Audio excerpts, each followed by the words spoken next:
Thank you very much, Mr. Chairman. I think, seeing as we're at the beginning of this process, it's important, not just for this committee, but for this Congress, to be able to have clarity about the process under which this committee will exercise the power that is given by the Congress. And frankly, with all due respect, I don't believe that up to this point, the chairman's explanations have added clarity to this debate over the Cummings amendment that says that with the concurrence of the ranking minority member, subpoenas would be issued. Now, the word concurrence is an important word here, because if you look at the letter that comes from March 6, 1996, written by a Republican chairman of the Committee on Government... Would the gentleman suspend? No, the gentleman has... If the gentleman would suspend... No, I want to make my point. I want you to make your point, but I want you to be aware... The rules you are time? The gentleman will suspend. You are speaking on an amendment. As long as you speak on the amendment, that's fine. Please consider that you do not speak about general agreements and so on. I've tolerated a great deal, and I will tolerate more, but the gentleman will suspend. Your time will be added back.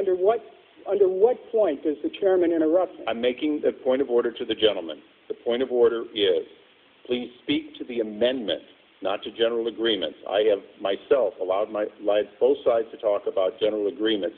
If you would like to speak to the amendment, the gentleman is recognized for his full 5 minutes. As the chairman of the Committee on Government Reform and Oversight stated in his letter to members of the committee on March the 6th, 1996, he said the proposed rule requires that if a subpoena is required in the case of an affidavit or deposition of travel office matter, I shall not authorize such subpoena without your concurrence or the vote of the committee. Now, the chairman in this debate has made the following statements: that he would consider consulting, that it's his intention to consult, that it's preferable to concur, and to listen to the chairman's statements, you would think that you would be supporting the Cummings amendment. Instead, what we have here is, I think, a rather dangerous equivocation on the issue of unilateral subpoenas. This is not a small matter, because this is not about you, Mr. Chairman. With all due respect, and I do respect you, this is not about you. This is about the power that this committee has working through the chair to be able to issue subpoenas. And to do that without the concurrence of the ranking member, and I would further say of the committee itself, I think, is to sweep aside the concerns that people would have about the constitutional protections of witnesses. Because this isn't just about us. This is about the people we would call before us. So I think that this is an issue that members of the committee ought to be exercised about, because of the implications that the action that will be taken, we will take today, will have on the next 2 years and on every hearing that follows us. I am not someone who came here to cover up for the Obama administration. Anybody who knows me knows that when I say that, if there's something wrong over there, I'll be the first one to call them on it. But I am someone who believes that this process needs to move in a way that is fair and impartial and doesn't degrade the oversight capacity and responsibilities this Congress has. So, you know, we can quote Abraham Lincoln about his suspension of habeas corpus during an insurrection, but barring an insurrection, Mr. Chairman, I can't understand why you would not agree with Mr. Cummings' amendment.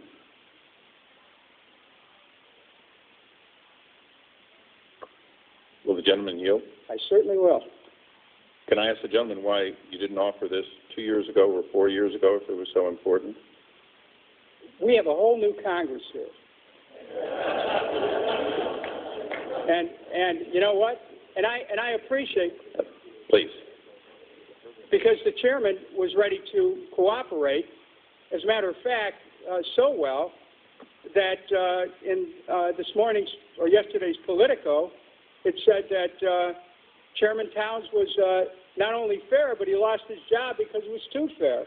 Now, I don't think that, Mr. Chairman, that you're looking at any change within your caucus at this point, but I do believe that this question that we're raising is one that we've established the precedent that Republican chairs have gone along with concurrence. Now, I wish you would speak to the fact of why you will not go along with concurrence, because you've cited what's happened in the previous Congress with respect to Mr. Towns, but this is about you. This is about Mr. Towns. You're the chairman now. Gentleman's time has expired. The chair recognizes the gentleman from Florida, Mr. Mack. Thank you, Mr. Chairman. And I guess, I'm a new member to this committee, and I'm a little confused. So we're arguing about an amendment from the minority side. They want to amend the rules, a rule that was their rule last Congress. Is that correct? I mean, this is the same exact rule, and now that they're in the minority, they want to change it. Is that the gentleman is correct? So it seems to be a little hypocritical then today to come in on the other side of the aisle and say the rules were good enough for us when we were in the majority, but now that we're in the minority, we want to change them. I hear a lot on the other side about bipartisanship and the intentions of the chairman and the power of the committee. But all I hear is this hypocrisy of, on one hand, the rules were good enough, and on this hand, now that we're in the minority, they're not good enough. It's really a shame at this point. I mean, I think if you really want a bipartisan vote, stick with your votes in the past. The bipartisan vote would be to defeat this amendment.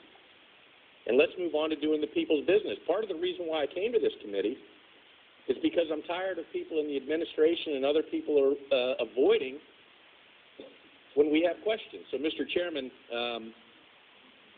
with all due respect to this committee as a new member, the hypocrisy of the minority now to say this rule was good enough when we were in the majority, but now I want to change it is it's disappointing. I think if the American people are watching this, they're asking, what is it that the other side stands for?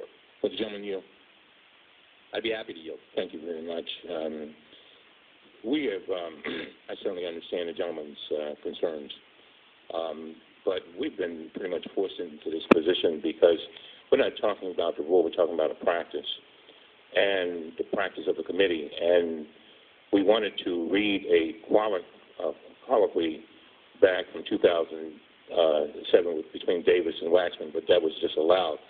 And at that time, there was an agreement between them that it would go to a vote if there was disagreement.